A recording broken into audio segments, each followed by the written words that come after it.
Hi guys, welcome back to my channel. Sat Shri अकाल। ये time है सुबह का और ऋत्वी के टेडी का बुरा हालत हो चुका है, लेकिन हम इसका कुछ नहीं कर सकते क्योंकि शी नीड्स न्यू टेडी। और 7 बजे हैं सुबह के। ऋत्वी अभी तक सो रही है क्योंकि उसको मैंने छुट्टी करवाई है क्योंकि वो ठीक नहीं चल रही, वो बीमार है। तो यहाँ पे मैं नहा धो के आ गई हूँ। बस अब थोड़ा सा अपना स्किन केयर करूँगी और फिर पूजा पाठ में लग जाऊँगी और फिर बस दिन की शुरुआत जो है वो मेरी हो जाएगी।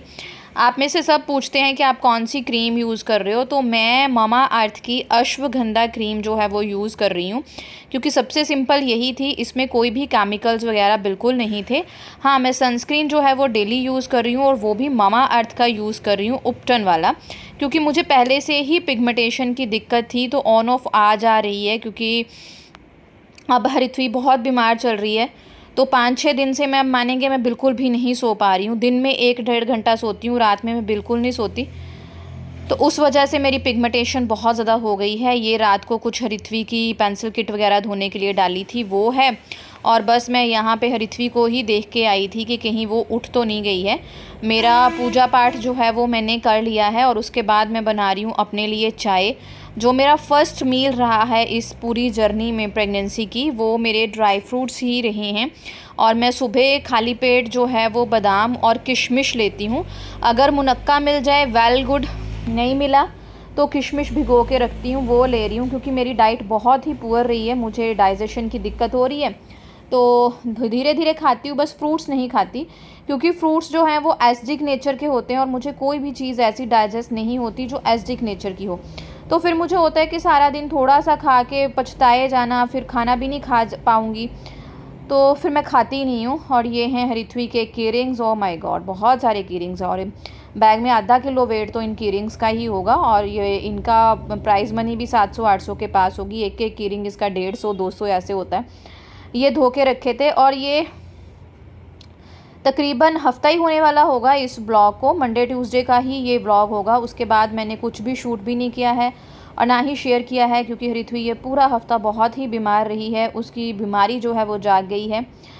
उसे गाइस अस्थमा था बाय बर्थ, लेकिन 3 साल से वो बिल्कुल ठीक थी, टचवुड। मैं भूल ही गई थी कि ऐसी कुछ उसे बीमारी भी थी। अब उसकी वो बीमारी जाग गई है और सबसे बड़ी दिक्कत है कि मुझे पता है वो मेरी ही अनगैलियों की वजह से जागी है क्योंकि मैं अब उस तरह से सफाई नहीं रख पाती, उस तरह से उसके काम नहीं कर पाती। और सबसे बड़ी दिक्कत, जब उसे ये ट्रिगर किया, अस्थमा का अटैक आया है, तो मुझे ये समझ में ही नहीं आया कि ये अस्थमा हो सकता है। मैं वायरल समझती रही, वायरल की मेडिसिन ले आई, उसकी केयर भी एज अ वायरल ही कर दी थी। मेरे दिमाग में ही नहीं आया कि इट कुड बी अस्थमा। और अगर दिमाग में आ जाता तो अस्थमा की मेडिसिन चल पड़ती, उस तरह से उसकी केयर होनी थी तो वो ठीक हो जाती। और मुझे मतलब अपने अंदर इतना गिल्ट है, मैं आपको बता नहीं सकती। मेरे सिर पे इतना बोझ है कि मेरी बच्ची इस वजह से बीमार हुई। पूरी पूरी रात जाग के काटनी पड़ती है मुझे। चलो, बच्चे के लिए मम्मा को ही करना पड़ता है। और यहाँ पे मैंने ऋत्वी का स्कूल बैग धोने के लिए डाल दिया है क्यों अब खासा छुट्टियाँ होंगी उसकी, तो मैंने सोचा उसकी सारी चीज़ें जो है वो अच्छे से प्रिपेयर कर लेती हूँ क्योंकि अब उसका टर्म 2 चलेगा तो फर्स्ट टर्म की बुक्स वगैरह भी रीअरेंज करूँगी सब कुछ।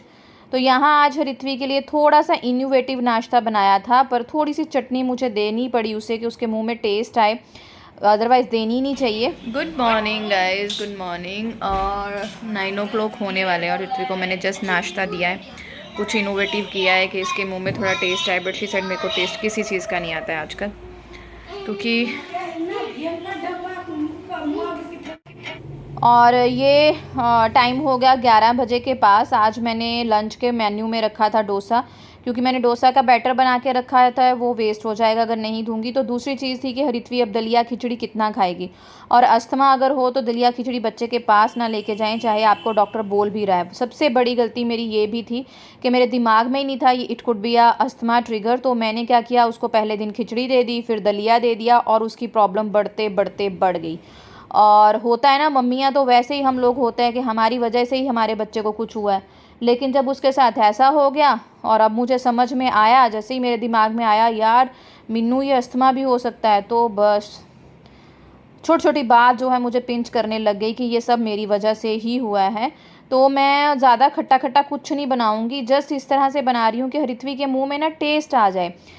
कहाँ एक बच्चा जो एक प्रॉपर मील लेता है और वो सिर्फ एक फुल पे जाके अड़ गया, वो भी आपके हाथ से ज़बरदस्ती आप उसे एक फुल्का खिला रहे हो, तो आप सोच सकते हो कि माँ की हालत कैसी होगी।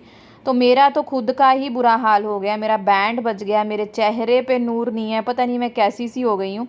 और क्या ही बताऊँ आपको, कुछ इस तरह से हो गया। तो दोनों कढ़ाइयाँ चढ़ा दी हैं। 11 बजे मैं इसलिए लग गई थी क्योंकि डोसा का काम थोड़ा लंबा चौड़ा होता है, तो सांभर बना लूँगी और आलू की फिलिंग बना के रख लूँगी, बर्तन वर्तन साफ़ कर लूँगी, थोड़ी देर रेस्ट कर लूँगी, फिर उसके बाद डोसास बनाऊँगी, क्योंकि फिर डोसा गरम गरम ही सबको सर्व किए जाते हैं, तो उसमें भी बहुत टाइम जाएगा। तो अगर कॉन्टीन्यूस लगती तो फिर तो बैंड बज जाती, इसलिए थोड़ा पोर्शंस में काम करती हूँ, थोड़ा थोड़ा काम करती रहती हूँ, थोड़ा थोड़ा बैठती रहती हूँ, इस तरह से है। तो यहाँ पे राई और कड़ी पत्ता का ही तड़का लग रहा था। आलू की फिलिंग को भी और सांभर की फिलिंग को भी एक जैसा ही तड़का आएगा। सिंपल बेसिक तड़का जैसे हम लगाते हैं बस, है ना। सांभर में क्या है, हल्दी जाएगी और सांभर मसाला जाएगा, लेकिन जो मैं आलू की फिलिंग बनाती हूँ ना, मैं उसमें थोड़ा सा जो है वो पाव भाजी का मसाला जो है वो मिक्स करती हूँ, उससे ना टेस्ट अलग सा आ जाता है। तो मुझे था कि ये सांभर नहीं खा पाएगी, तो ये अकेला डोसा भी खा लेगी तो इसके मुंह में टेस्ट आ जाएगा, दैट्स इट। वैसे मैंने सांभर में भी इमली बहुत ही कम डाली थी। मसाला डालने के बाद मैंने इसमें थोड़ा सा पानी डाल दिया है, ताकि आलू की फिलिंग जो है ना वो रसे सी वाली हो, फिर अच्छे से जो है वो डोसा पे समय लग जाती है। वैसे उसे टेस्ट आ गया, उसने बोला कि मम्मा मुझे बहुत दिन बाद टेस्ट आया। बस इसी तरह से है, और पता ही नहीं था, मतलब इतना गिल्ट हो रहा है ना कि मेरी वजह से ये हो गया, पता नहीं, आई डोंट नो। और आज जिस दिन मैं वॉइस ओवर कर रही हूँ, आज है फ्राइडे, और तकरीबन पिछले फ्राइडे की ऋत्वी बीमार है। 1 वीक हो गया है, वो 1 वीक से ऊपर ही अब तो टाइम लगेगा, क्योंकि अभी भी उसकी कंडीशन जो है वो बिल्कुल ठीक नहीं है। और रातों को जाग जाग के मेरी बैंड बज गई है। मानेंगे कल रात 4 बजे सोई हूँ और 6 बजे से उठी हुई हूँ।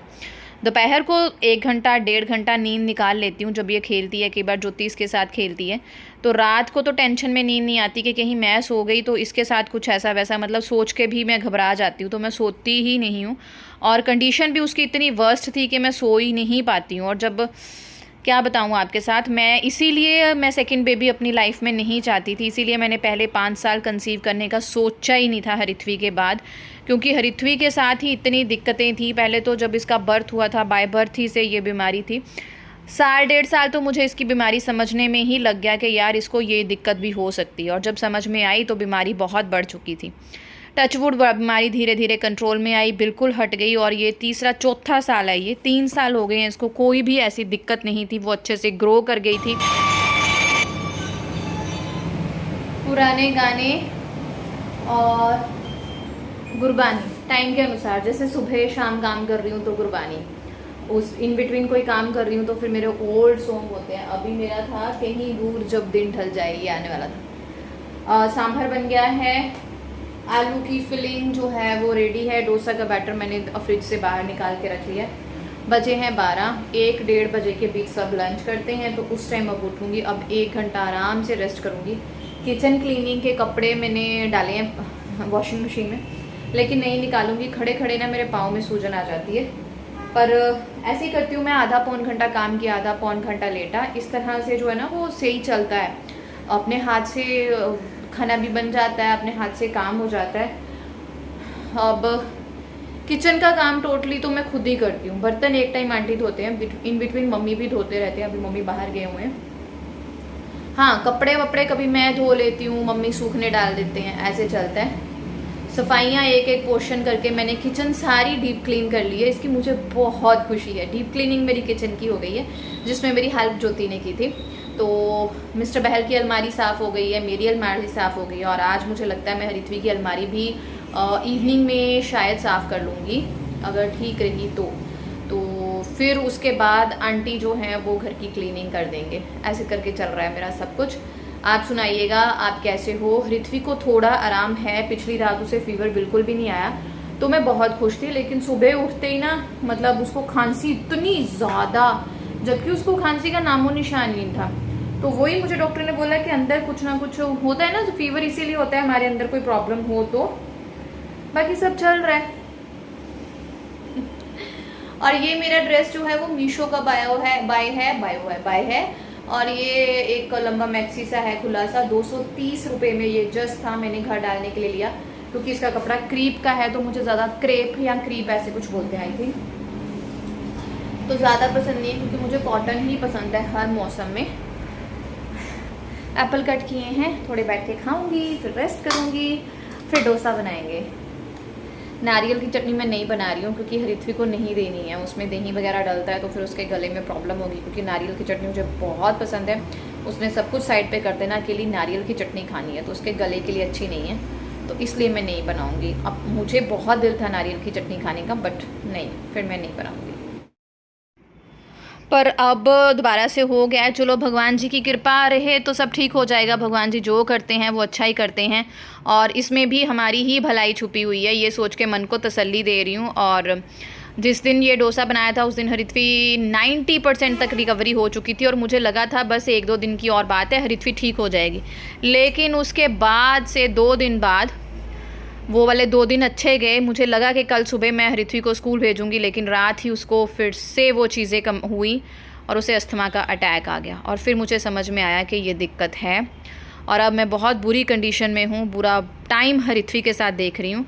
तो डोसाज आप में से बहुत सारे कमेंट आते हैं कि दीदी आपका डोसा इतना कड़क कैसे बन जाता है, तो इस तरह से बनता है। डोसा के तवे को पहले मैं ग्रीस कर लेती हूँ, फिर हाई फ्लेम में उसे गर्म करके फिर उसके ऊपर पानी छिड़क देना है, क्योंकि मेरा सिंक पास है तो मैं सिंक में ही फटाफट से कर लेती हूँ। पानी छिड़क के फिर कपड़े से पोंछ लो। डोसा का तवा ऊपर से ठंडा होना चाहिए, ऊपर वाली लेयर, ताकि जब आप डोसा का बैटर फैलाओ आराम से फैल जाए, वो चिपके ना। अगर तवा गर्म होगा तो डोसा का बैटर जो है वो तवे से चिपकता जाएगा, और उसके बाद फ्लेम को हाई करके आप इसको पकाएंगे। लो फ्लेम पे बिल्कुल नहीं पकाएंगे तो आपका जो डोसा है बहुत ही कुरकुरा बनता है। और यहाँ पे मैंने ज्योति को फ़ोन लगाया था कि ज्योति आ जा, वो भी गरम गरम खाना ले लेगी, और वो सबको फिर सर्व कर देती है, मतलब मम्मी को, पापा को, हरिथ्वी को सर्व कर देती है। फिर ना मेरी बहुत ज़्यादा जो है हेल्प हो जाती है, और मैं ना ये व्लॉग भी एडिट ब्रेक ले लेके कर रही हूँ। इतनी सांस फूल रही है, एक निंद्रे की वजह से इतनी बुरी हालत है। तो मैंने था, फिर सबके कमेंट आने लग गए कि दीदी क्या हो गया, व्लॉग नहीं डाला। सबको ना ये डर लग गया कि मेरी डिलीवरी हो गई। मुझे बहुत कमेंट आए कि ये आप हॉस्पिटल तो नहीं हो, सब ठीक है, आप क्यों नहीं व्लॉग डाला। तो ये देखिए कितना कड़क डोसा बना है। गाइस मूड बिल्कुल नहीं ठीक था, बिल्कुल भी ठीक नहीं था। इतना स्ट्रेस में 2-3 दिन, तो ये लास्ट वाली नाइट जो थर्सडे गया है वो तो मैंने इतनी बुरी निकाली। लेकिन आज हरिथ्वी की अस्थमा की मेडिसिन घर पहुंची, उसे दी, उसे थोड़ा सा रिलीफ हुआ तो मन खुश हुआ। और ये है हरिथ्वी की अलमारी, जिसमें एक पोर्शन में उसके कपड़े हैं और बाकी सारे पोर्शन में उसका स्टेशनरी एंड ऑल है। बट बहुत दिनों से ये मैस हो गया है। ये है रात का टाइम, हरिथ्वी खाना खा रही थी यहाँ पे, तो मैंने सोचा इसकी अलमारी साफ़ कर लेती हूँ, क्योंकि बाय प्लानिंग हम सुबह स्कूल जाने वाले थे। हमने सोचा नहीं था कि हमें कल से बहुत बुरे दिन देखने शुरू करने हैं। हमें ये था कि स्कूल जा रहे थे। इसमें सारी यूनिफॉर्म्स हैं, ये मेरे हॉस्पिटल का बैग है, कभी भी इमरजेंसी हो तो सिर्फ हम ये बैग उठा के भागेंगे बस। और इसमें ये डेली वेयर के जो घर पे कपड़े डालती है वो, ये नाइट वेयर हैं बस। और उसके नीचे थोड़ा सा ये पोर्शन है, फुल बाजू के कपड़े मैंने निकाले हैं, और उसके नीचे ये 2 पोर्शन जो हैं वो मैंने हरिथ्वी की स्टेशनरी वगैरह सब कुछ रख दिया है। इसके बर्थडे पे ना हम लेंगे इसके लिए न्यू अलमारी, फिर इस वाली अलमारी को हम जो है इसकी स्टेशनरी रखने के लिए यूज़ करेंगे। और ये कुछ चीज़ें हैं जो हरिथ्वी के स्कूल के बैग में से निकली, और ये दवाइयाँ मेरी बच्ची की, इनके सहारे दिन काट रहे थे, बट पता नहीं, चलो कोई बात नहीं, आज थोड़ी सी हालत संभली है, मैं खुश हूँ। और मैं हरिथ्वी को कर रही थी नेबुलाइज, मुझे साफ़ करते करते बज गए हैं 9। और ये हरिथ्वी का बैग निकला है, जो हम इधर उधर जाते हैं तो इसमें स्नैक्स वगैरह रख के लेके जाती है। ये हरिथ्वी की मेडिकल किट खाली की है, इन्हें सुबह धोऊंगी। हरिथ्वी की अलमारी को क्लीन करते करते मुझे ना 1 घंटा लग गया। कुछ ऐसा था ना, उसका स्टेशनरी की चीज़ें भी अलमारी में है, क्योंकि स्टडी टेबल को उसने अपना वो आर्ट एंड क्राफ्ट वाला टेबल बना रखा है, तो उस पर फिर मैं जो उसकी स्कूल की चीज़ें होती हैं ना, जो भी उसकी स्कूल की चीज़ें होती हैं, फिर मैं उसमें नहीं रखती हूँ, क्योंकि आई मीन कलर गिर जाए तो ख़राब हो जाए। तो सोच रही हूँ हरिथ्वी का बर्थडे आने वाला है, तो बर्थडे पे उसे नई अलमीरा लेके दें, थोड़ी सी बड़ी। और ये छोटी अलमारी जो है वो मैं स्कूल सप्लाईज़ के लिए अलग से रख लूँ। जगह की थोड़ी सी कमी है, कंजस्टेड सा हो जाएगा अगर ये सब होगा, लेकिन हो जाएगा। मेडिकल किट उसकी खाली की है, धो के फिर उसे बना के रखूँगी इस पर्पज़ से, क्योंकि अभी सर्दियाँ भी आने वाली हैं और वो बीमार हो गई है, उससे मुझे थोड़ा सा ज़्यादा वो हो गया। और फिर मेरे दिन ऐसे वैसे ही हैं, तो घर पे चीज़ें हों तो इजी रह जाता है। तो मेडिकल किट धो के दोबारा से सारा उसको रीअरेंज करूँगी। थक गई अब बनाऊँगी अपने लिए दूध, और ब्लॉग का एंड यहीं पे करती हूँ। आई होप आपको ब्लॉग अच्छा लगा होगा। लाइक करिएगा, चैनल को सब्सक्राइब और शेयर ज़रूर करिएगा। थैंक यू, सत श्री अकाल।